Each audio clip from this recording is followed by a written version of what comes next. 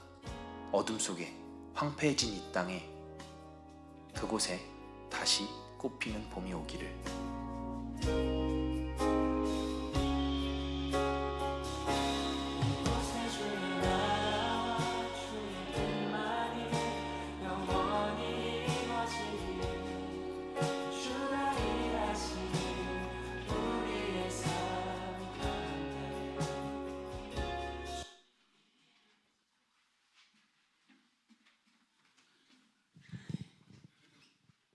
네, 안녕하세요. 선교부 담당하고 있는 서유정 전도사입니다. 컴퓨터 연결될 때까지 잠깐 부활절 관련 행사에 대해서 프레젠테이션 간단하게 드리려고 하는데 김태형 전도사님께서 말씀하신 것처럼 이번 부활절 행사의 취지는 이제 여태까지 우리가 부활절을 맞이해서 정말 예수님께서 죄와 사망의 그 모든 그 권세에서 죽음과 심판을 이기시고 다시 부활하심으로 인해서 저희가 교회 안에서 참 많이 기뻐하는 시간들을 가졌잖아요. 근데 이 기쁨이 사실 우리 교회 내외뿐만 아니라 정말 이렇게 계속해서 안 좋은 소식을 듣고 살아가는 세상 사람들에게 기쁜 소식이 될 수 없을까 하는 취지에서 우리가 교회 내에서 우리끼리만 기뻐하는 것이 아니라 교회 밖으로 한번 나가서 함께 기뻐하는 시간을 만들 수 있었으면 좋겠다라는 생각을 가지고 한번 기획을 해봤습니다. 컴퓨터 갑자기 꺼졌다고? 뭐요? 진아 041220인데 대문자가 G입니다. 이제 제 컴퓨터 다 부실 수 있게 되셨어요.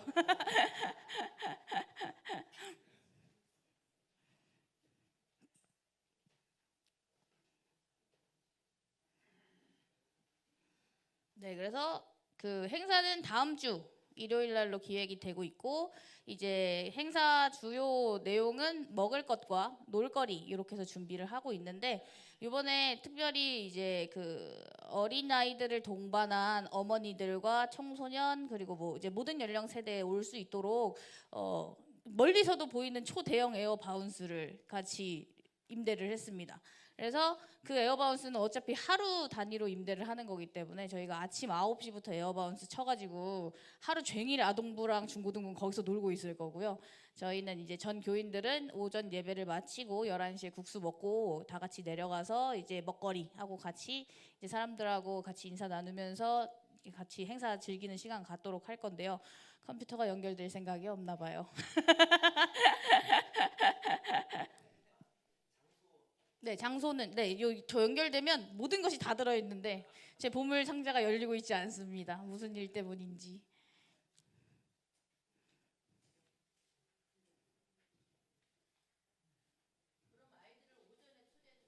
네, 아이들은 오전에 초대하셔도 됩니다. 그 중고등부하고 그 김하연 전도사님, 김태형 전도사님이 거기 미리 가가지고 아이들을 통솔하면서 에어바운스 이용할 거라서요. 아이들이 와 있어도 안전사고나 이런 것들은 없을 거기 때문에 네, 미리 와가지고 하루 종일 노셔도 좋습니다. 네. 간식거리는 이제 마카로니 있잖아요. 그 바구니를 이렇게 푹 퍼가지고 주는 과자들 이런 것들은 준비가 돼 있는데 그래도 먹거리는 대체적으로 2시부터 시작될 예정이어서 아이들이 많이 배고픈 상태로 저희가 음식 만드는 걸 기다리게 되지 않을까라는 생각을 합니다. 연결 안 되면 그냥 할까요? 프레젠테? 네.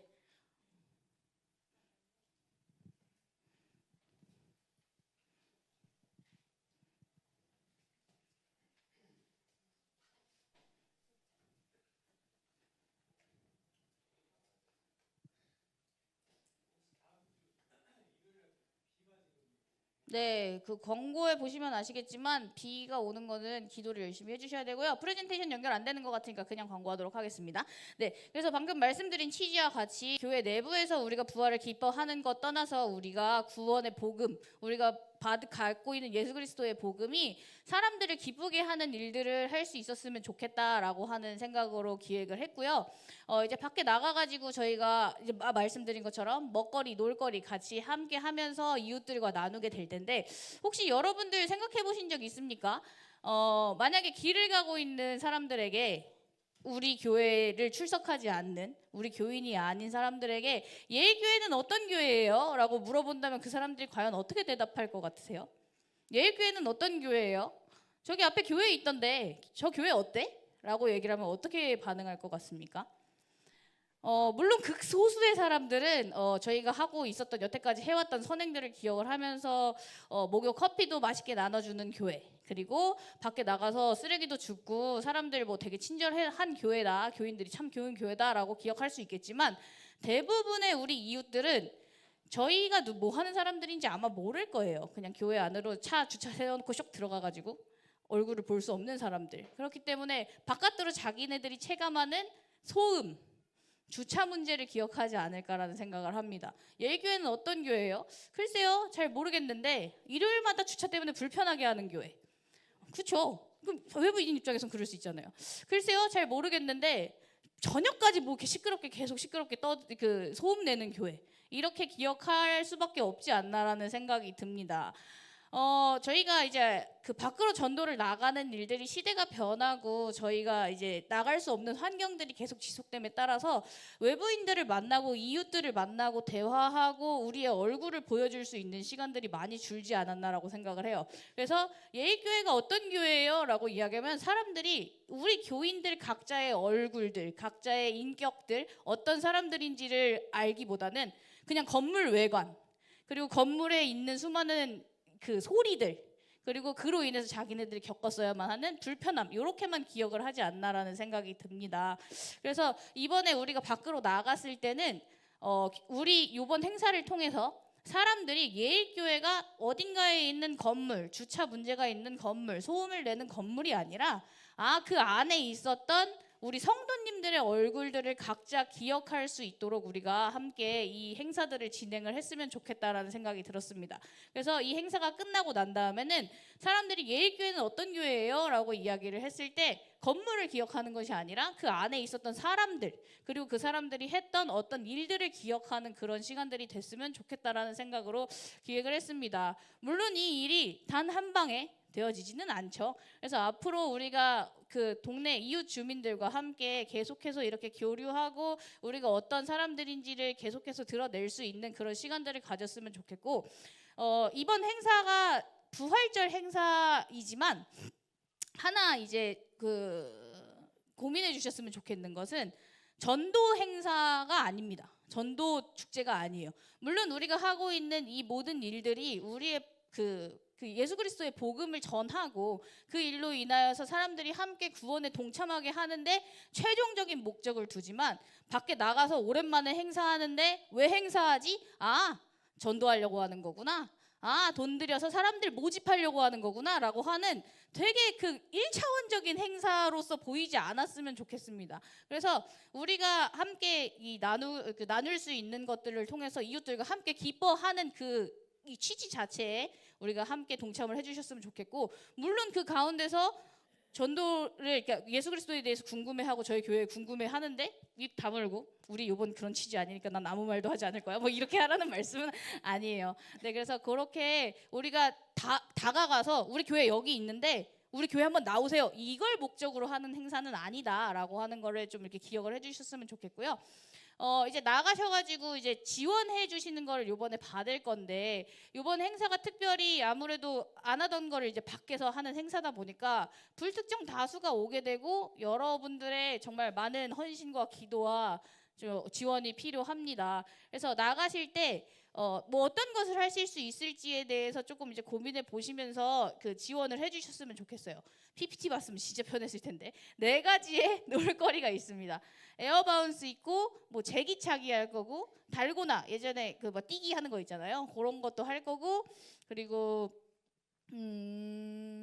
무슨 놀거리가 있었지? 네, 그런 놀거리가 있고, 먹거리도 있어. 페이스 페인팅, 얼굴에 이제 그림 그려주고 이런 거 하는 거 있고요. 먹거리가 떡볶이, 순대, 오뎅, 그리고 편육, 네, 그리고 달고나 하던 거 이렇게 있고, 풍선 나눠주고 이렇게 해서 같이 놀 거예요. 근데 이제 각자 그 파트에 들어가셔가지고 이제 나눠주고 같이 음식 나눠 먹고 이렇게 할 수 있도록 나는 어떤 걸 할 수 있을지에 대해서 조금 고민을 해보시면서 지원을 해주고 가시면 저희가 너무 몰려 있는 곳은 이렇게 분배하고 너무 적게 있는 곳들은 이제 청년들하고 같이 회의해서 청년들하고 같이 채우고 해가지고 이제 행사가 전반적으로 잘 진행될 수 있도록 조정을 할 테니까요. 나가시면서 아낌없이 지원해 주시면 감사하겠습니다. 그리고 방금 말씀드린 것처럼 비가 온다는 예보가 있어요. 근데 이제 저희가 이미 렌트한 모든 것들을 물릴 수는 없는 상황이기 때문에 만약에 비가 온다라고 하면 좀 곤란해지기는 할 것 같습니다. 하지만 저희가 정말 기도함으로써 열심히 힘있게 기도하면 주님께서 날씨를 주관하시는 분이시기 때문에 저희의 그 행사를 위해서 정말 그 좋은 날씨를 허락하지 않을까라고 생각을 합니다. 네, 그래서 그렇게 진행이 될 거여서 요거 지원을 해주시면 될 거고 다른 특별한 부분은 없는 것 같아요. 네, 요렇게 진행을 한다라고 하는 거. 그리고 여주선 그 매기 매운탕에서 진행을 합니다. 그래서 여주선 매기 매운탕에서 진행을 하는데 거기 앞에 주차 공간에서 진행을 해요. 무슨 얘기냐면 저희 교인들이 오실 때 아무도 그러니까 차량을 가지고 오시면 안 돼요. 왜냐면 그 내부 공간이 전체로 다 주차 공간을 사용하고 있는 거기 때문에 차량 이용하시면 안 되는 것과 도보로 통행해 주셔야 되는 거. 그리고 저희가 이 행사를 진행할 때 3,000원이라는 입장료를 받습니다. 근데 요게 부분이 약간 내부에서 좀 이렇게 내용들이 많이 있었던 걸로 알고 있어요. 근데 이 3,000원을 왜 받느냐라고 이야기를 하면 이 자체로 저희 교회에 수익을 내려고 하는 건 아니고요. 여러분들도 길을 가다가 어떤 종교에서, 불교에서, 이슬람교에서 만약에 행사를 한다고 생각을 해보세요. 물론 대부분 안 가시겠지만 만약에 그 교회에서 무료로 뭔가 행사를 해요. 거기 들어가세요? 불교 무료 자선 행사 들어가세요? 이슬람교 무료 자선 행사 들어가시나요? 안 들어가거든요. 근데 어떤 교회에서 혹은 불교에서 이슬람교회에서 행사를 하되 돈을 받고 무언가를 위해서 모금 행위를 한다라고 하면 이거 전도 행위를 위해서 하는 건 아니구나라는 생각으로 들어가서 그 행사에 참여를 한다라고 저는 생각을 해요. 저희 세대는 특별히 좀 약간 그렇게 생각을 하는 게 있어서 돈을 받고 이 행사를 진행을 하자라고 생각을 했는데 이제 말씀하셨던 거 이제 그 어른들께서 말씀하시는 것처럼 저희가 비영리 단체고 교회는 수익을 목적으로 하는 단체가 아니기 때문에 1원 한 푼도 사실은 이런 행사를 통해서 돈을 받으면 안 되잖아요. 그래서 이 모든 돈을 산불 행사 수익금으로 전액 기부합니다라고 하는 것을 전면적으로 홍보를 합니다. 사실 이렇게 하는 것은 저희가 이제 어떤 행사를 통해서 우리 교회의 어떤 전도를 위해서 우리 교회의 어떤 이득을 위해서 우리가 이것을 하는 건 아니에요. 그리고 두 번째 우리는 이 이웃 사회와 우리 함께 살고 있는 이웃 사회와 더 넘어가서 우리나라의 어떤 곤란한 형편에 처해 있는 우리 국민들의 어떤 고충을 함께 나누고 고민하는 교회입니다라고 하는 것들을 나누는 그런 이미지를 갖게 되는 효과를 가집니다. 그래서 첫 번째 교회가 하는 행사이기 때문에 들어올 수 없는 장벽을 낮추고 두 번째는 이웃들과 함께 나누는 기쁨이 우리나라의 어떤 피해를 입고 있는 국민들에게 도움이 될 수 있는 그런 효과를 세 가지 효과를 가져오기 위해서 입장료를 받고 있는데 그 입장료만 내면 그 안에 있는 떡볶이, 순대, 에어바운스 무슨 뭐 얼굴에 판박이 붙이고 하는 모든 것을 다 할 수 있어요. 엄밀히 말하면 저희 손해예요. 그렇지만 그것을 그냥 받고 한다. 그리고 그 받는 것은 12세 이상만 받아요. 초등학생 미만으로는 금액을 받지 않습니다. 어차피 애들 코 묻은 돈 받아서 뭐 저희가 쓸 거 아니기 때문에 안 받고 그 대신에 또 반대로 얘기를 하면 저희 교인들 중에서도 똑같이 떡볶이, 순대, 뭐 오뎅 먹고 다 이 에어바운스 뛰고 놀고 싶으신 분들은 3,000원 똑같이 입장료 받습니다. 그래서 그거 입장료 받아서 이용하시면 된다라고 하는 점 확인해 주시면 되겠습니다. 네, 감사합니다.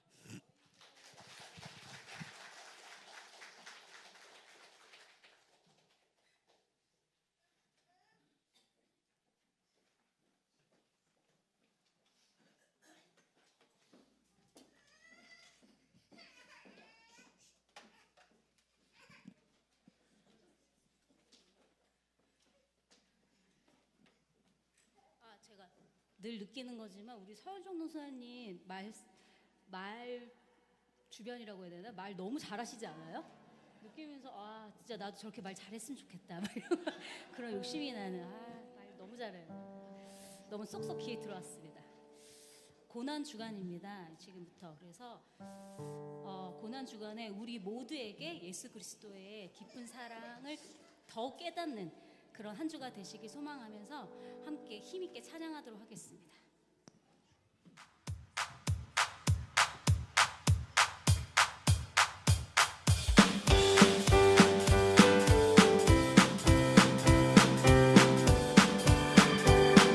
예수 십자가에 예수 십자가에 흘린 피로써 그대는 씻기어 있는가 더러운 죄 희게 하는 능력을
부탁드립니다. 아, 진짜 보혈 찬양 할 때마다 느끼는 거는 정말 내 안에서 성령님이 기뻐하시고 있구나. 내가 정말 흥이 나서 찬양하는 것이 아니라 내 안에 성령님께서 기뻐하시고 그 보혈의 능력이 함께하고 있구나라는 생각이 듭니다.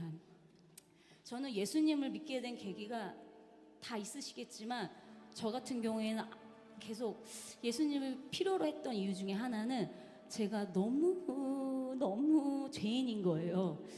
그 죄가 너무너무 싫었어요. 그래서 어떻게 해도 이 죄에서 벗어나지지 않는 이 답답함과 힘듦이 너무 힘들다 이렇게 생각이 들었는데, 그래서 저는 예수님의 그 십자가의 보혈이 저에게 너무 큰 은혜가 됐습니다. 크리스찬이라면 누구나 회개의 순간이 있습니다. 죄인인 나를 발견하고 또 그것을 뉘우치면, 그리고 예수님께 돌아가는 순간 우리를 하나님이 받아주십니다. 오늘도 받아주시고, 내가 내일 비록 죄를 져도 내일도 받아주시고 모레도 받아주십니다. 나 이제 왔으니 내 집을 찾아 주여 나를 받아 맞아주셔서, 이 찬양 올려드리도록 하겠습니다.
주여 옵니다.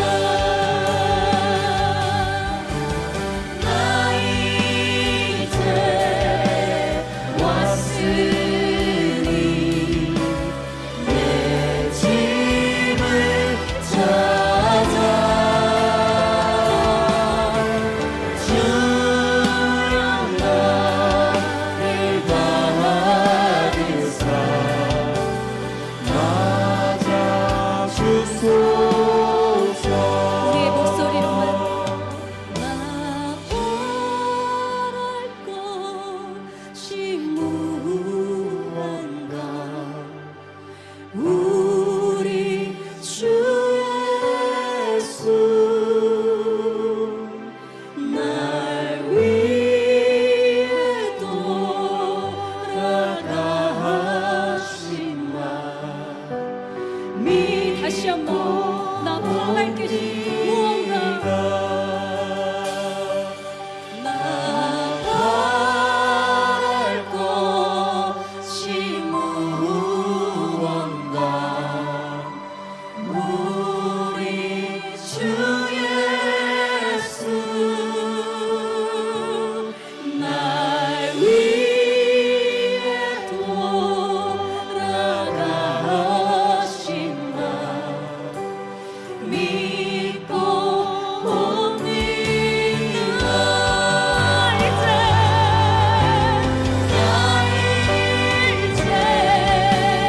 왔으니 내 집을 찾아 주여 나를 받으사 맞아주소서. 오른손 높이 들고 나 이제 왔으니 내 집을 찾아 주여 나를 받으사 맞아주소. 결국 내 주님과 함께 사는 것 나의 영원한 소원. 주의 아름다운 안에 사는 것 나의 영원한 기쁨. 내 주님과 함께 사는 것 나의 영원한 소원. 주의 아름다운 안에 사는 것 나의 영원한 우리의 목소리로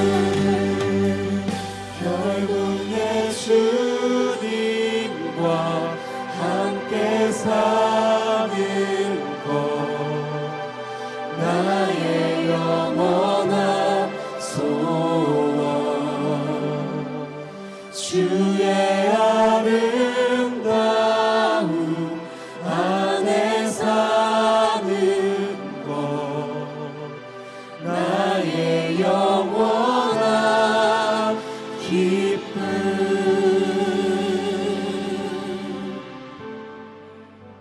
계속해서 아가서 통해서 은혜 나누고 있는데요. 우리 저번 시간에는 7절에 예루살렘 딸들아 내가 노루와 들사슴을 두고 너에게 부탁한다. 내 사랑이 원하기 전에는 흔들지 말고 깨우지 말지니라 라는 이 코러스까지 공부를 했는데요. 이 코러스는요 아가서 뮤지컬의 총 4번에 걸쳐서 나옵니다. 이것은 아가서 뮤지컬만의 독특한 특징이라고 할 수 있는데요. 이 코러스가 나온다라고 하는 것은 이 신부가 신랑과 깊이 사랑에 몰두해 있음을 알려주기도 하고요. 또 신부의 성숙이 더 깊은 성숙으로 열어질 것이라는 암시를 던져주는 것이 바로 이 코러스입니다. 자, 그러면 이 막이 끝나고 나서 이 이야기는 한 단계 더 발전하게 되는데요. 이 새로운 영혼의 시즌이 시작될 것을 알려주는 것이죠. 이 한 시즌에서 또 다른 시즌으로 우리 영적인 성숙이 일어날 때는 반드시 우리에게 동반되는 것이 있는데, 바로 그 전까지 우리가 알지 못했던 예수님의 새로운 모습에 대하여 계시해 주신다는 겁니다. 우리가 그 전까지 알고 있었던 예수님의 이해와 예수님에 대한 지식, 거기서부터 한 단계 발전해서 예수님의 새로운 면모를 보고 우리가 예수님에 대해서 더 깊이 아는 것이 바로 영적인 성숙이라는 거예요. 자, 그러면 이 두 사람에게 요구되는 영적인 성숙이 무엇일까요? 그것이 바로 8, 9절인데요. 8절부터 보면요. 내가 사랑하는 분의 목소리가 들려오네요. 보세요. 저기 그분이 오시네요. 산을 뛰어넘고 언덕을 내달려 오시네요. 솔로몬과 술람미가 사랑을 나눴던 방에서 눈을 떴는데 술람미 혼자 눈을 뜨는 겁니다. 옆에는 있어야 될 솔로몬이 보이지가 않는 거예요. 그런데 바깥에서 어렴풋이 솔로몬의 목소리가 들립니다. 근데 이 목소리가 심상치가 않아요. 여기 표현은 그분은 산을 넘고 언덕을 내달려 오십니다 라고 되어 있는데 상징입니다. 이 산들과 언덕들 다 복수로 되어 있고요. 이 산은요, 정복하고 넘어야 할 많은 문제와 고난과 역경, 시련을 상징하는 것이 바로 산과 언덕들입니다. 지금까지 술람미가 알았던 솔로몬은요, 그저 스윗한 남자였어요. 나 하나만 바라봐주고 나만 사랑해주고 나만 이끌어서 내게 포도나무와 사과나무로 나를 소성케 해주는 아주 스윗한 남자였습니다. 그런데 오늘 이 솔로몬의 모습은요, 뭔가 해결해야 될 수많은 문제들을 지금 넘어오고 있는 모습입니다. 사실상 왕과 술람미 사이에는 정말 넘어야 될 많은, 정복해야 될 많은 문제들이 있습니다. 이 왕이 한 포도원 지기, 노예를 사랑하기까지는 이 왕이 희생해야 될 너무 많은 것들이 있어요. 이 당시의 신분 차이라고 하는 것은요, 우리가 어떤 노력으로 해결할 수 없는 부분들이 너무나 많습니다.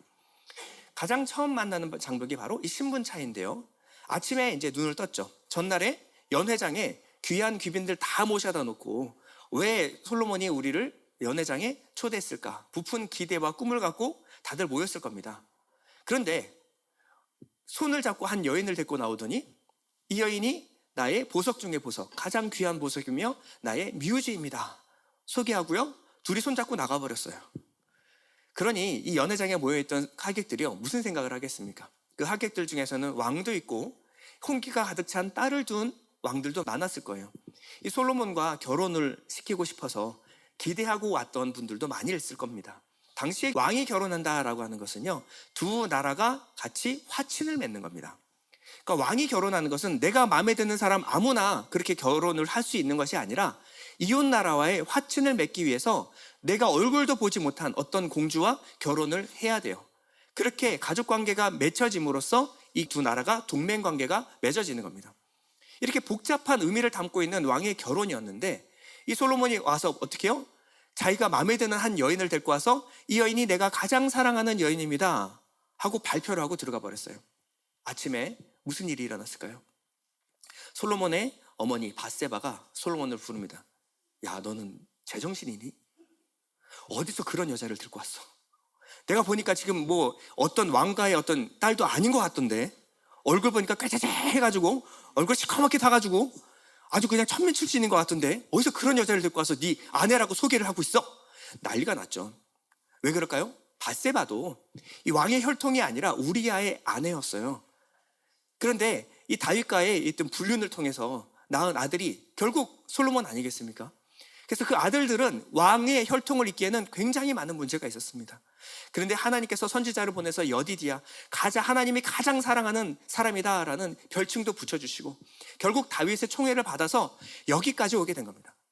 그래서 솔로몬이 왕이 되는데 아직 솔로몬의 왕위가 다져지기도 전에 아직까지 솔로몬의 왕위를 불편해하는 사람들이 많은 이 와중에 아무 어떤 여자를 그냥 데리고 와가지고 내 아내입니다 소개하고 들어가 버렸으니 얼마나 마음이 불편하겠습니까? 솔로몬이 말합니다. 제가 두릅파서 열매 맺게 하겠습니다. 제가 옆에 붙어서 하나하나 잘 가르쳐 놓겠습니다. 왕의 품위를 지켜줄 수 있는 왕후로서의 모든 가르쳐야 될 건 제가 직접 가르치겠습니다. 그러니 어머니 걱정하지 마십시오. 이렇게 솔로몬이 하나하나 만나면서 이 모든 문제들을 다 언덕들을 산을 넘고 있었던 거예요. 주님이 우리를 사랑하기까지는요, 이것보다 훨씬 더 많은 신분의 격차가 있었습니다. 하늘의 왕이신 그분께서 죄인을 사랑하시기까지는요, 넘어야 될 수많은 거룩의 문제들이 있었어요. 이게 천군 천사가 봤을 때 이건 이해가 가지 않는 겁니다. 하나님은 죄와 함께 머물 수가 없는 분이에요. 하나님이 죄인과 함께 있을 때는 돌격하여 멸하여 버리는 것이 하나님의 공의입니다. 하나님은 그만큼 거룩하신 분이시고 하늘의 모든 만물을 통치하신 창조주이십니다.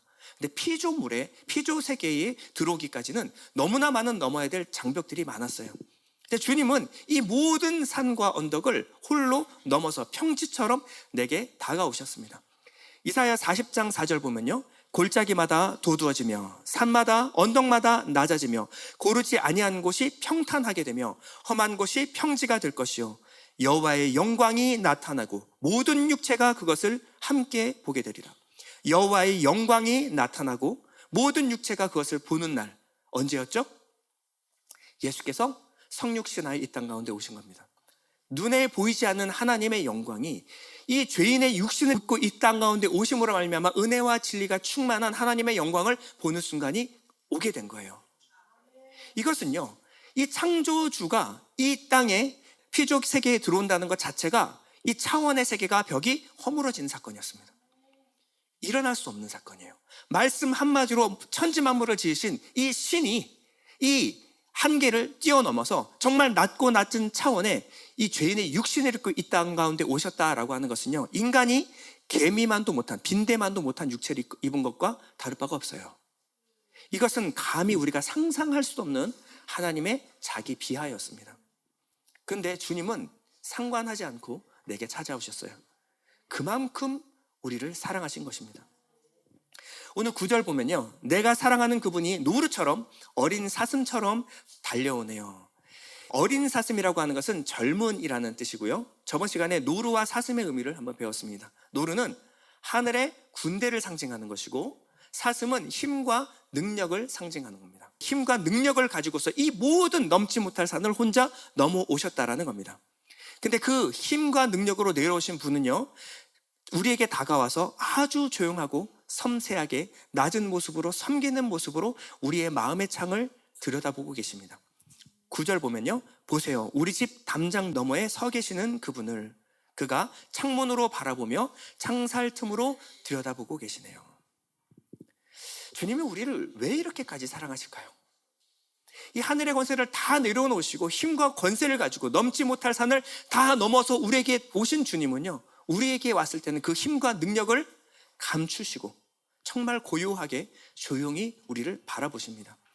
그래서 시편 8편에는 이렇게 고백하죠. 사람이 무엇이기에 주께서 그를 생각하시며 인자가 무엇이기에 주께서 그를 돌보시나이까.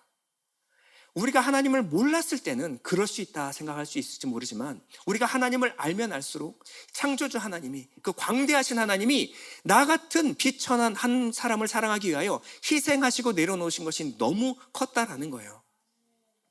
그런데 이 술람미와 솔로몬 사이에 뭔가 이상한 점이 발견되지 않습니까? 이 두 남녀는 정말 아무것도 막아설 수 있는 것이 없었습니다. 그런데 오늘은 왕과 술람미 사이에 막아서는 벽이 있고요, 왕이 술람미를 바라보고 술람미가 왕을 바라보는데 한계를 긋는 창살이라는 게 보입니다.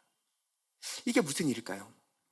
왕은 일어나서 그 벽 너머에 그 방에서 나와서 자기와 함께 갈 것을 술람미에게 요청하고 있습니다. 10절 우리 다 같이 한번 읽어볼까요? 사랑하는 내가님께 나에게 속삭이네요. 나의 사랑 그대여 일어서세요. 나의 어여쁜 그대여 어서 나를 따라오세요. 부드럽게 간청하고 있습니다. 왕이 술람에게 이 방에서 나와서 나와 함께 가자라고 하는 이유가 무엇일까요? 그것이 11절인데요. 표준세 번역으로 읽어드리겠습니다. 겨울은 지나고 비도 그치고 비구름도 거쳤소. 꽃이 피고 새들 노래하는 계절이 이 땅에 돌아왔소. 비둘기 우는 소리 우리 땅에 들리오. 겨울이 지나고 비도 그치고 비구름도 거쳤다라는 겁니다. 그리고 꽃이 피고 새가 노래하는 생명 가득한 세상이 이 땅 가운데 도래했다라는 겁니다. 이 세상을 만들기 위해 이 예수 그리스도께서는 이 모든 산을 뛰어넘고 이 아름다운 세상을 그 술람이에게 선물해 주고 싶었던 거예요. 잎사귀를 문 이 비둘기는요, 이 노아의 홍수 때 새 하늘과 새 땅이 도래했음을 알리는 새였습니다. 나무는 열매를 맺고요. 이제 꽃은 향기를 피우는 새로운 영적 새 시대가 도래했다라고 말하고 있는 겁니다. 그러니 이제 침대에 머물러 있지 말고 나와서 새로운 세상, 더 큰 영적 지평으로 나아갑시다라고 초대를 하고 있는 거예요. 그래서 13절에 우리말 성경으로 보면요, 무화과 나무는 푸른 열매를 맺었고 꽃을 피운 포도나무는 향기를 퍼뜨리니 내 사랑이여 일어나오세요. 내 사랑하는 그대여 나와 함께 떠나요. 성경에서 무화과 나무, 포도나무는요, 하나님의 때를 알리는 나무입니다. 그래서 마태복음 24장에 보면요, 무화과 나무의 비유를 배우라.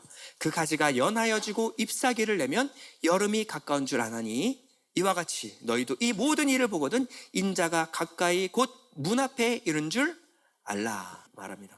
그러니까 무화과 나무는요, 하나님의 때가 언제인가, 이 영적인 시대가 이제 겨울이 지나고 봄이 왔음을 알리고요, 새로운 영적 시대가 도래했음을 알리는 나무가 바로 무화과 나무입니다.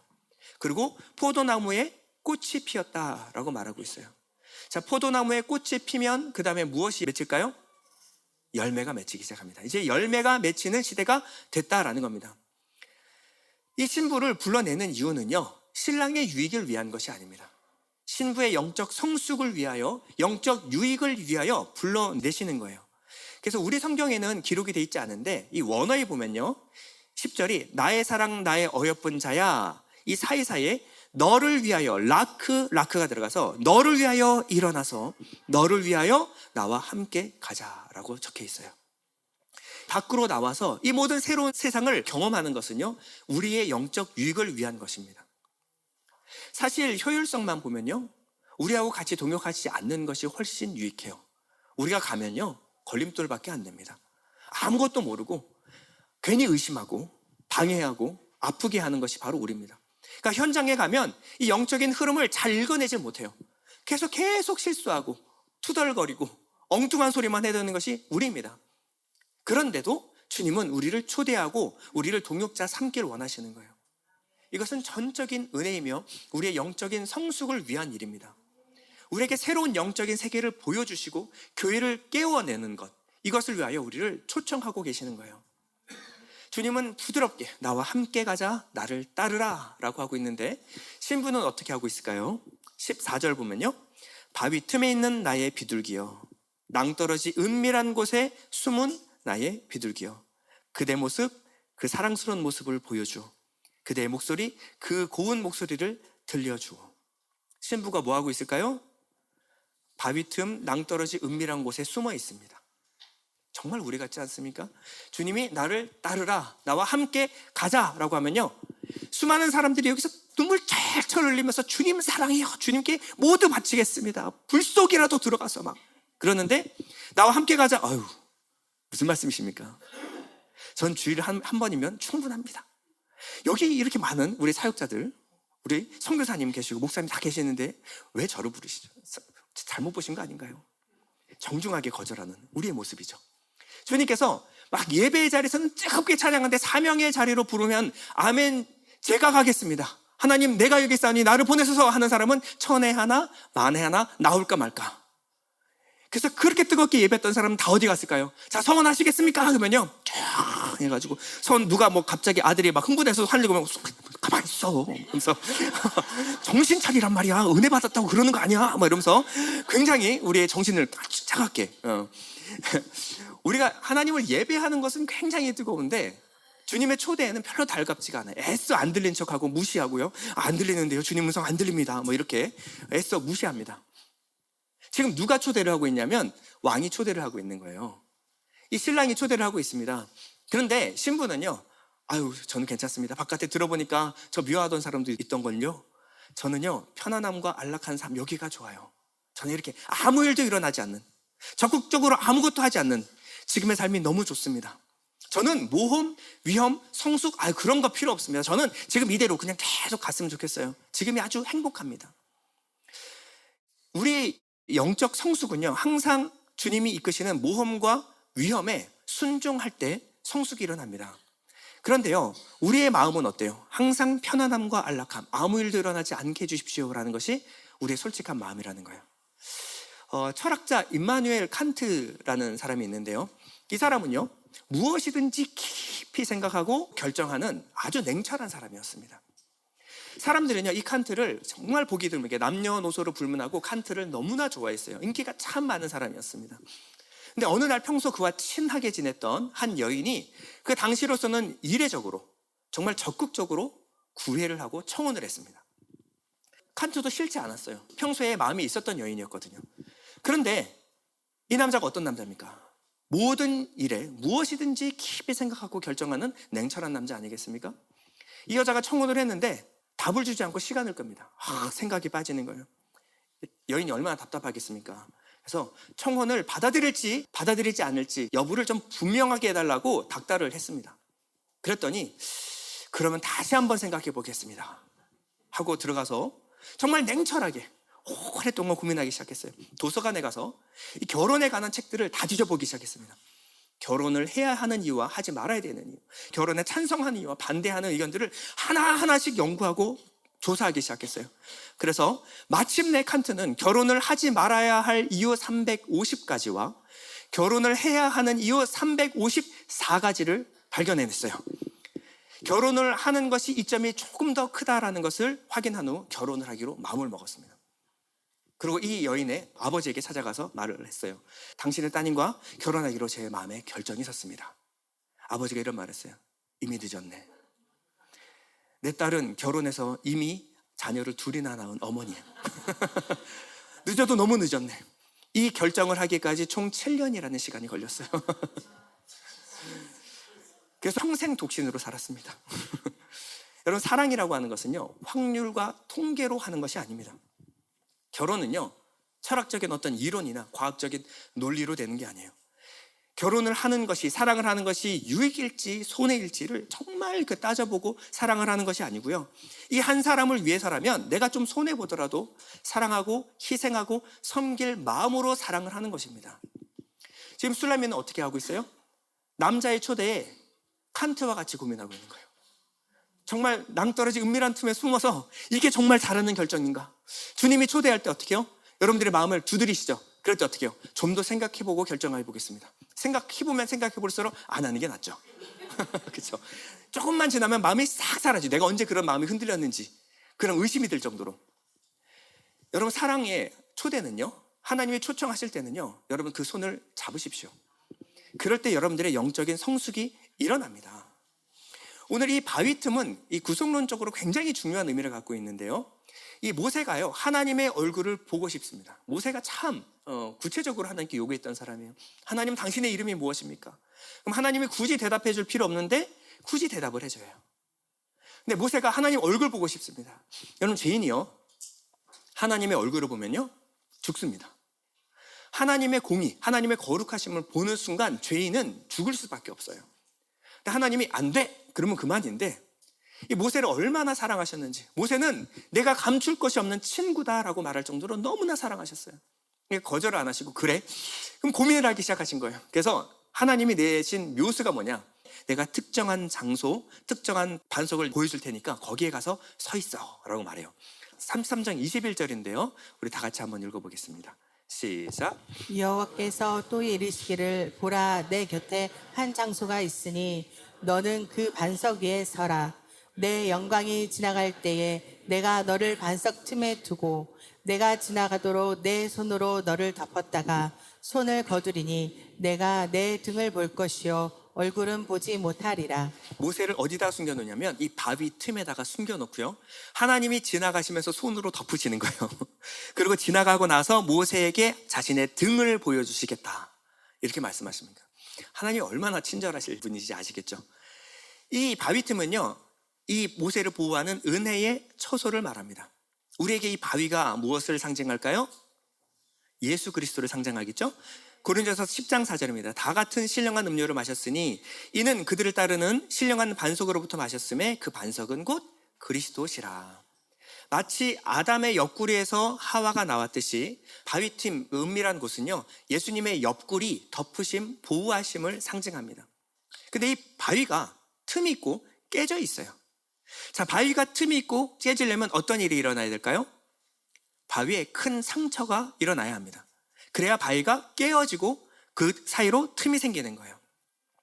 다시 말해서 예수님의 옆구리가 찔림으로 말미암아 물과 피가 쏟아지는, 예수님의 희생과 고난, 당하심으로 말미암아 예수의 육체가 깨어지고요, 그 일로 말미암아 우리가 하나님께 나아가는 그 통로를 얻게 되었습니다. 우리가 하나님의 얼굴을 보면 죽는데 예수 그리스도의 찢어짐으로 말미암아 이제 하나님은 더 이상 우리에게 두려운 하나님이 아니라 예수 그리스도의 희생으로 말미암아 우리가 하나님의 보좌 앞에 담대히 나아갈 수 있게 됐다는 거예요. 주님은요, 수많은 문제의 산, 율법의 산을 다 혼자 넘어오셨어요. 그리고 원수의 머리를 깨트리시고 율법의 모든 요구를 이루셨습니다. 그 모든 정죄와 비판, 고소를 주님께서 다 당하시고 이것을 다 해결하신 거예요. 이제 하나님은요, 더 이상 두려운 심판의 하나님이 아닙니다.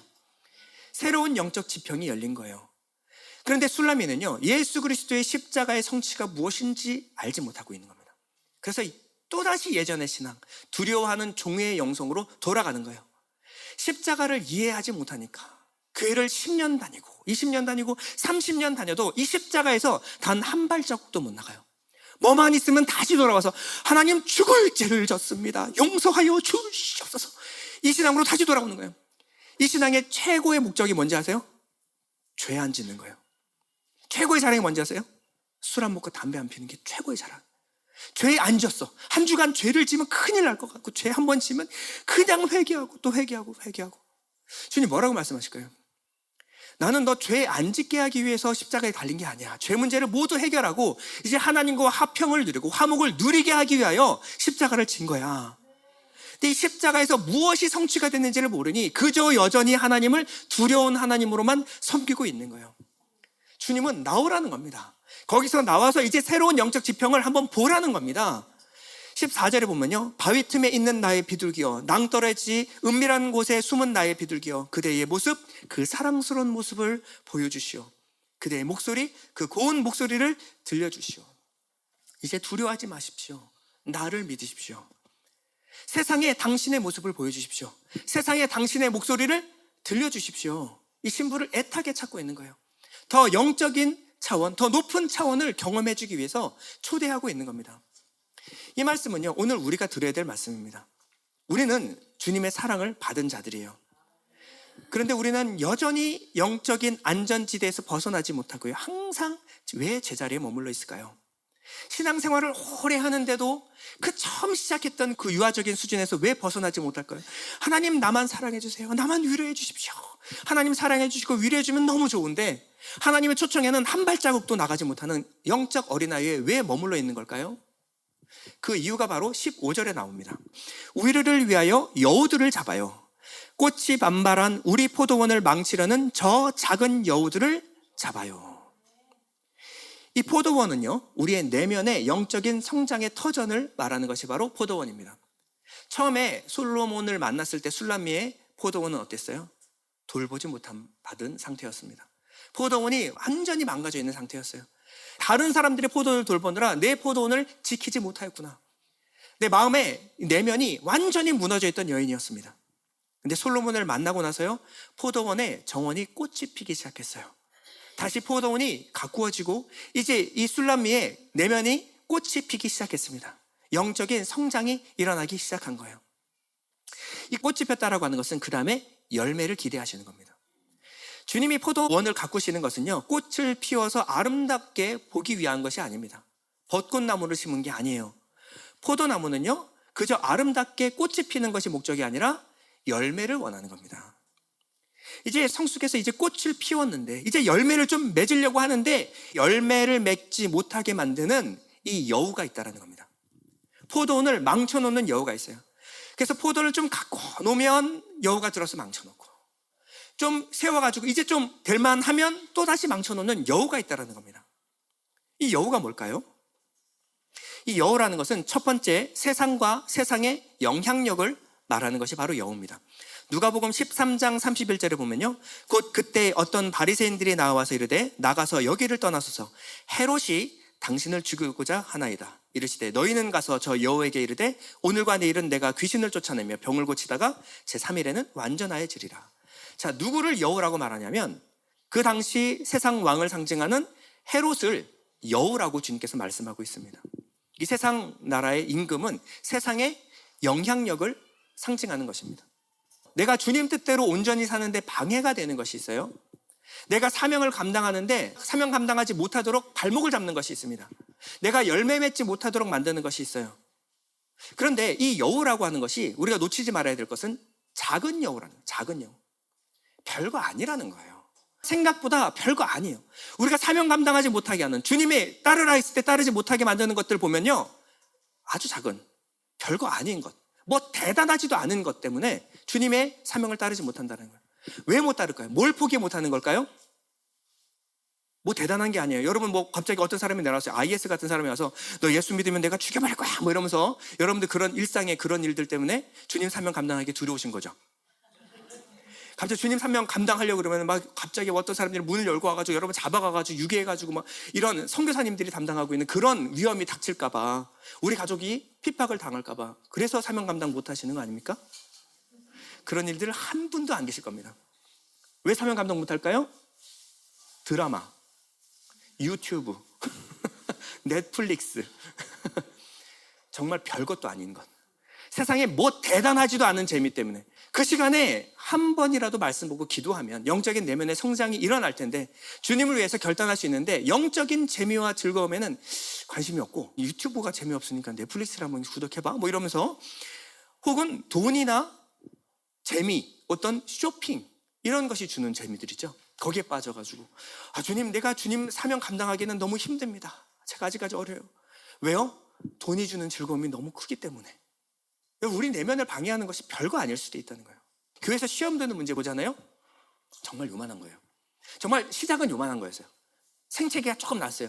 상처 주는 사람은 상처 준지도 모를 정도에. 근데 그것이 쌓여가지고 저 사람은 난 안 맞아. 내가 이 교회를 계속 다녀야 되나? 내 자존심 한번 싹 긁어놓으면요, 그냥 와가지고 울며 불면, 하나님 내 마음 좀 위로해 주세요. 나 억울해서 죽겠어요. 무슨 일을 당했는데 막 그럼 대단한 일이 아니에요. 그냥 자존심 한번 건드려 놓으면 그냥 난리가 나. 세상이 무너졌어요.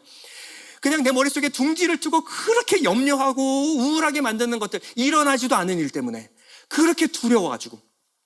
여러분, 신앙이 어리다는 게 어떤 의미냐면, 모든 신앙이 다 나 중심이라는 거예요. 나 중심. 주님은 그거 떨쳐놓고, 믿음으로 떨쳐놓고 나를 따르라고 하시는데, 안 될 것 같아요, 하나님. 일어나지도 않은 그런 문제들 때문에 내가 그 길로 가면 나 진짜 큰일 날 것 같은데, 이렇게 끌려가가지고 진짜 힘들게 사는 사람 내가 열어봤는데, 나도 그럴 것 같은데, 일어나지도 않은 일을 갖고 주님 사명 감당하면 주님이 사명 감당할 힘과 기쁨과 능력을 함께 허락해 주십니다.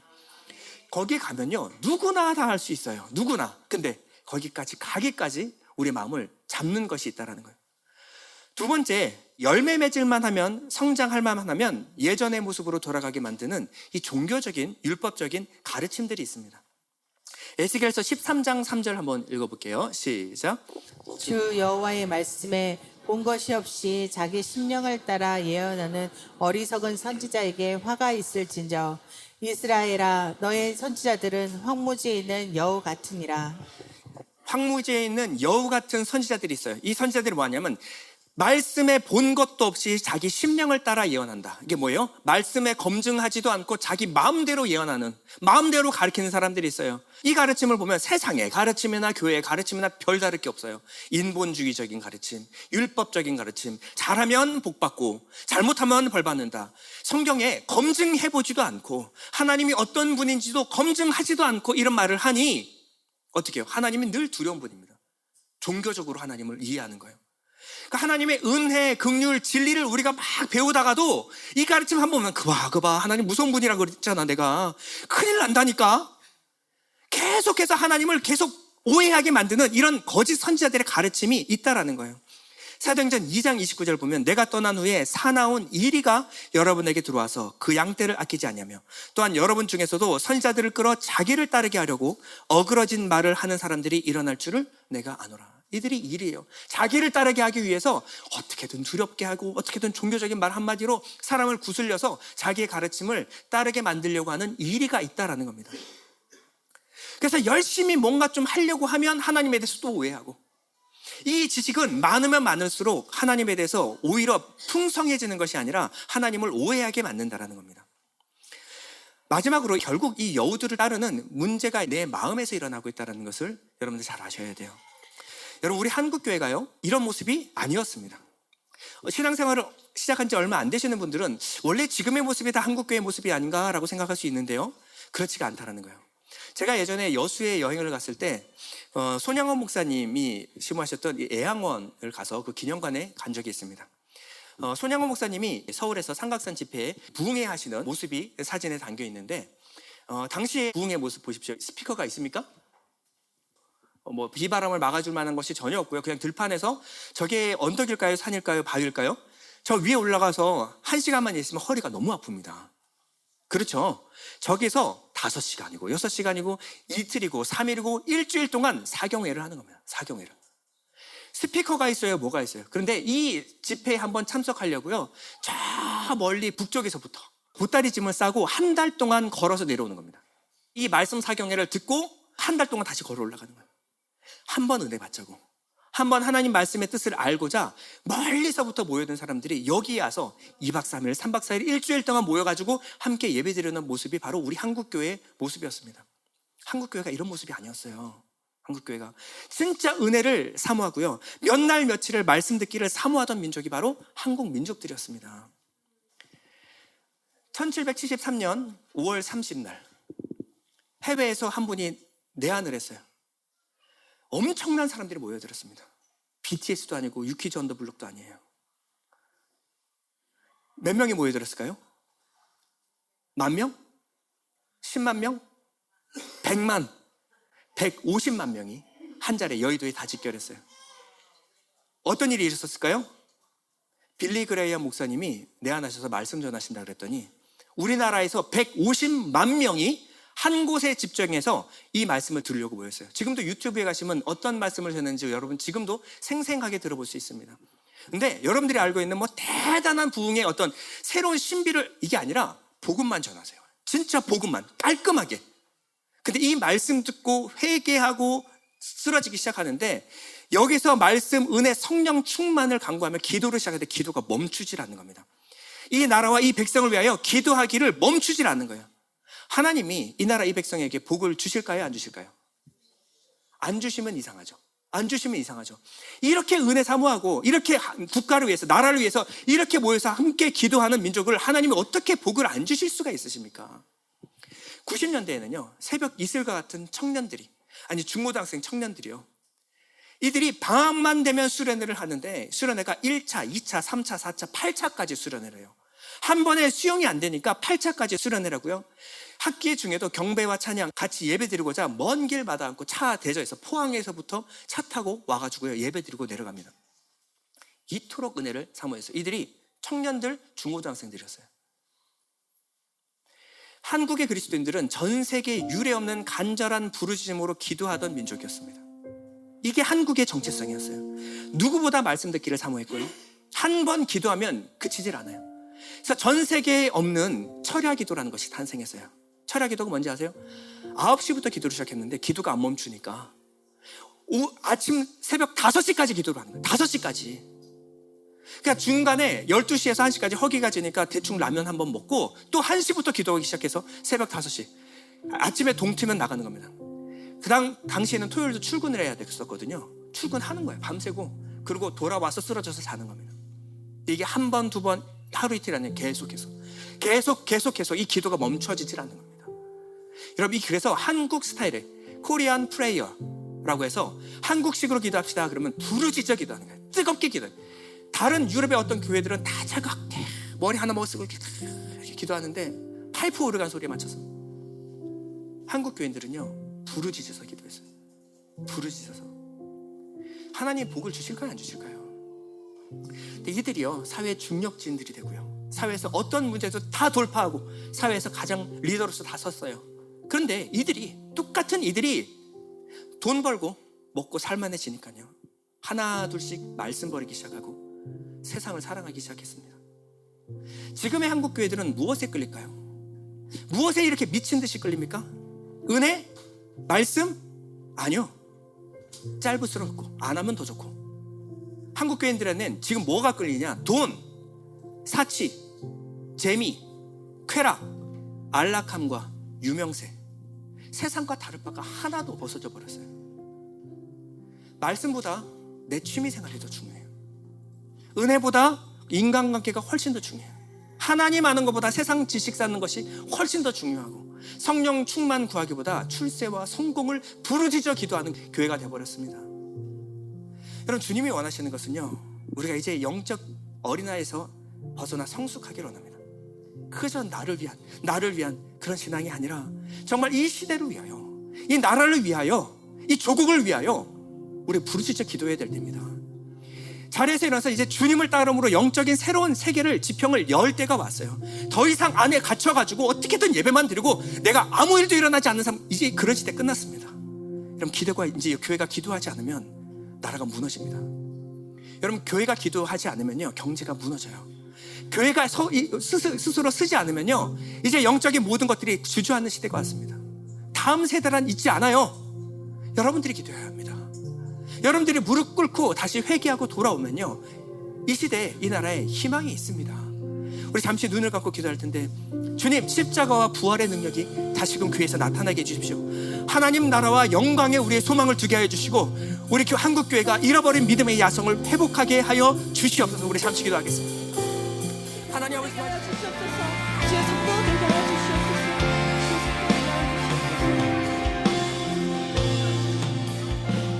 함께 찬양했으면 좋겠습니다. 보리바다 거북같이.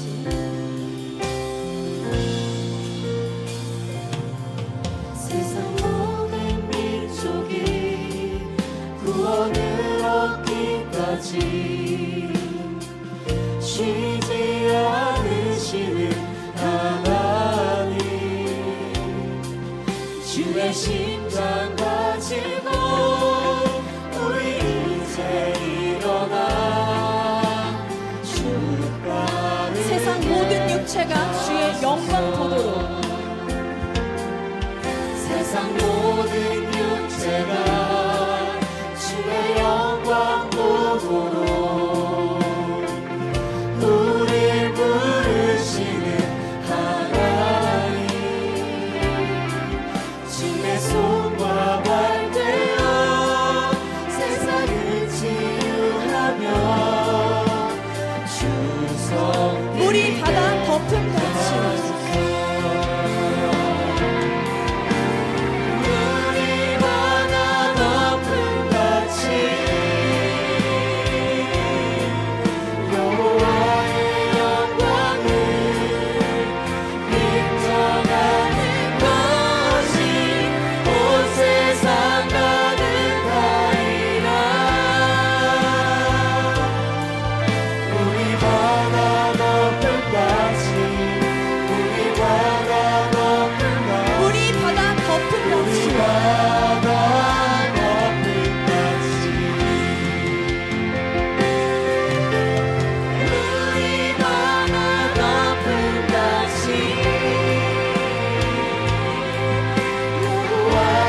하나님, 우리 귀에 주의 음성이 들립니다.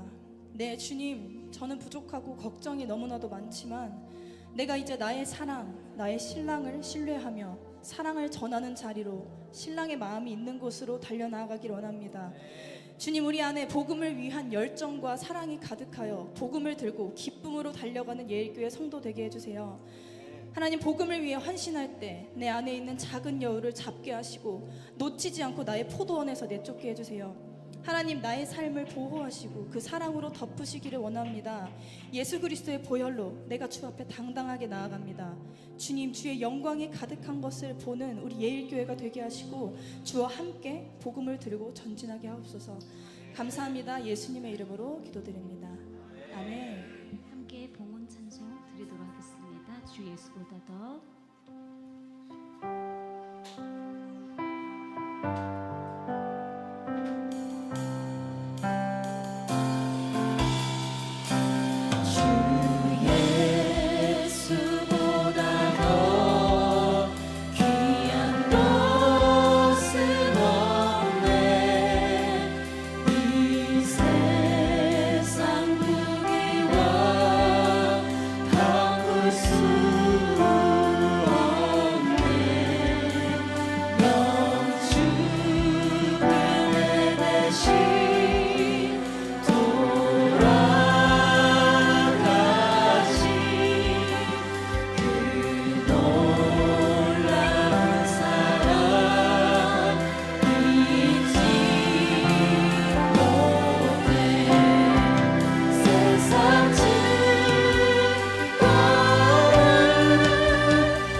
믿음으로 고백했습니다. 주 예수보다 더 귀한 것은 없네.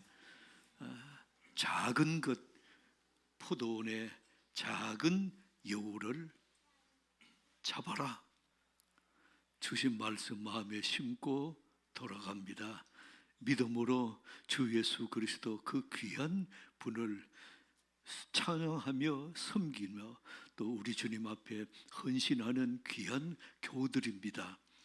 믿음으로 주님 앞에 귀한 예물 드립니다. 기도 제목과 함께 드립니다. 나의 작은 문제들, 그러나 그 작은 문제들 속에서 우리 하나님의 참으로 하신 일을 보기를 원합니다. 크신 그 은혜를 볼 수 있는 열린 눈을 열리게 하여 주옵소서. 귀한 말씀 받았사오니 이 말씀이 삶에서 실천되어지도록 도와주옵소서. 11조헌금, 감사헌금, 주일헌금, 선교헌금, 갈대상자 헌금, 또 구제헌금 믿음으로 기도 제목과 함께 드립니다. 드리는 그 마음을 주님은 다 아시오니 그 손 잡으시고 그 손 꼭 잡으시고 참으로 축사하시고 동행하시는 우리 주님의 평강이 함께하여 주옵소서. 지금은 우리 구주 예수 그리스도의 무한하신 은혜와 하나님의 크신 사랑하심과 성령의 감화 감동 내주 교통하심이 이 시간 믿음으로 드리는 그 은혜를 사모하는 심령 위에 우리 주님께서 받으시고 베세다 들녘에 오병이어의 이적을 허락하신 것처럼 우리 삶에서도 그런 은혜를 허락하여 주시고 30배, 60배, 100배의 결실로 축사하여 주시기를 원합니다. 드리는 물질마다 주님께서 차고 넘치도록 주셔서 주신 물질을 주를 위해서 구별할 수 있도록 도와주시기를 원합니다. 오늘 예배드리고 돌아가는 심령 위에 다음 주 부활절과 또 이런 축제를 준비하는 손길에 주께서 은혜와 평강으로 함께 하시기를 원하옵고 마음의 평안과 기쁨과 감사로 참여할 수 있도록 도우시기를 원하오며 예수 그리스도 이름으로 간절히 축원하옵나이다.